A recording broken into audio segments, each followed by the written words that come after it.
C'est une chanson qui a fait grand bruit. Juliette Armanet a récemment dézingué le célèbre titre de Michel Sardou, Les lacs du Connemara, auprès du média Typique. Et ses déclarations ont déclenché un véritable tollé. Le principal intéressé, lui, a enfin réagi au buzz, au micro de Pascal Praud sur Europe 1 ce 28 août.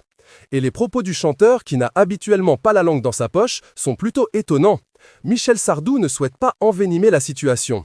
Elle a dit une connerie, ça arrive à tout le monde, a-t-il d'abord lâché, avant d'expliquer qu'il ne gardait guère rancune contre la chanteuse de 39 ans. Elle m'a envoyé un mail très gentil où elle s'excuse, et je lui ai répondu un mail très gentil. Le drapeau blond est donc hissé. L'artiste qui a souvent fait polémique à cause de chansons ou de déclarations controversées joue cette fois l'apaisement. Je n'ai pas de raison de lui en vouloir. Ce qui m'étonne, c'est que ça prenne une telle proportion et que ça dure si longtemps. Ce n'est jamais que l'histoire d'un mariage irlandais. Je ne vois pas ce qu'il y a de polémique là-dedans, a-t-il expliqué. Elle a dit une connerie, ça arrive à tout le monde, réagit Michel Sardou après les déclarations de la chanteuse Juliette Armanet sur la chanson Les lacs du Connemara, Pascal Praud et vous, Europe 1.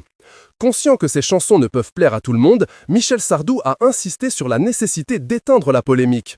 On ne sait plus de quoi on parle, de la droite, de la gauche. J'ai écrit des chansons polémiques et j'en suis conscient. Mais celle-là, franchement, un mariage irlandais, il n'y a pas de quoi déclencher une guerre civile.